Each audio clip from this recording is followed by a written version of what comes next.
What is a dark urban legend or spooky secret about your hometown that outsiders wouldn't know about? Winter-hating Galaskan. 3 months ago. These are all true. I was there for the last 2. We have mudflats in my city that is surrounded by mountains and the inlet. Mudflats are dangerous because they're kind of like a sinking sand. If you go out on them when they're wet enough, they'll suck you in a little bit and you'll be stuck.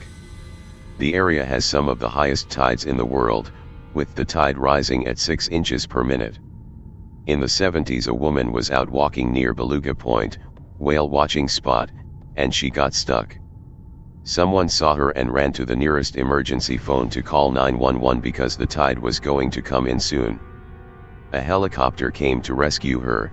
They had a rope tied around her waist and tried to lift her out as the tide rolled in. They were unsuccessful and ripped her body in half.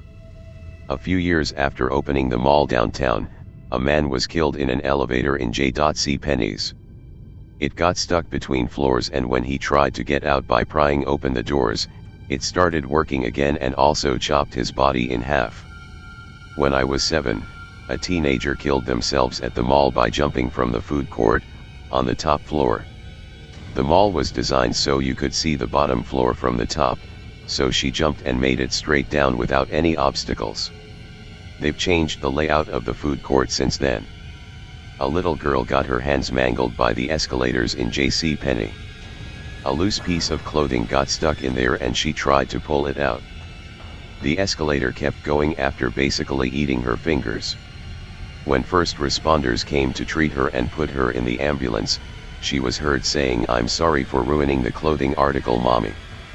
And yes, all of those happened at the same damn mall.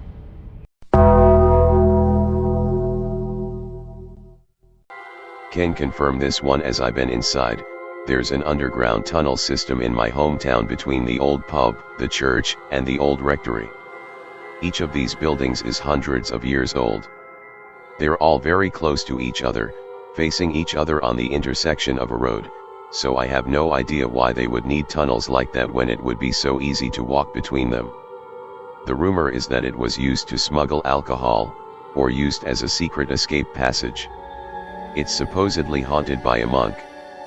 The pub and the church are still running today, and the rectory was renovated and became a private home. I went to a house party there and a bunch of us young, dumb kids went into the tunnel. It's beneath the barn and you access it via a trap door. Unfortunately, the tunnel has caved about 10 meters in, so we couldn't get very far. I can confirm it feels very spooky and was expecting to see a ghost at any moment.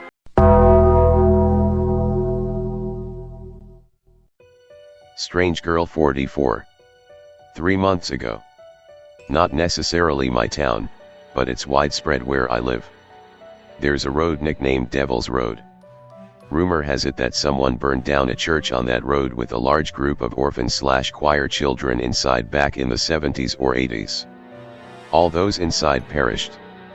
It's also said that a satanic cult uses the area now. People who are brave enough, or want a place to drink, head down there. They've seen shadows, orbs, apparitions, you name it. I've actually talked to a few people who have gone there, and one says there's a crazy old man who lives nearby who skins animals alive. It's in Chippewa County, Wisconsin. A couple people say it's nearby Thorpe, Wisconsin, on a road called Sunset Road. There's a large road called Sunset Drive that I was told had a place for satanic cult meetings. It's about 15 minutes away from Thorpe in the northern direction. Others say that it's a couple hours away from Thorpe/Stanley area. One thing that stays the same is the name of the road and the occurrences. I've tried to look it up, yet only available thing I can find is an old series of photos from a paranormal society in 2006. Straight_trash_homie. 3 months ago. My old hometown of Greensboro, North Carolina has an urban legend/cryptid. It's called the Deer Thing. It lives in the woods behind Guilford College on the west side of town. The story goes that when you see it, you always see it from the profile first, and it just looks like an extremely large buck. But when he notices you, he'll turn his head to face you and reveal that he has a human face. Then he stands up straight up on his back legs and reveals that he's 10 feet tall, and his front legs go down to spikes instead of hooves. Then he slowly walks towards you and chases you out of the woods. He never leaves the woods though, just chases you out until you leave. There's a couple of different backstories, some of them involve the Revolutionary War Battle of Guilford Courthouse, some involve Cherokee Native Americans, and C's local tribe. The one I'm most familiar with though is that there was a widowed father who was a professor at Guilford College in the 1890s. His son was playing in the woods behind the college one day when he fell out of a tree and broke his neck and died. The professor ended up going mad from the grief from having lost both his wife and son, so he decided to try to bring his son back. He was a professor of religious studies or cultural anthropology or something like that, but he knew a lot about pagan religions either way. So on the night of the summer solstice he went out to the woods to the spot where his son died and performed a resurrection ritual to a pagan deer god, and the ritual ended with his suicide. The following winter solstice was the first time the deer thing was seen. It's believed that he chases people out of the woods to protect them from suffering the same tragic fate as the professor and his son. But no one knows if the deer thing is some abomination of the professor or his son, or if it's some other thing entirely that the professor summoned that night.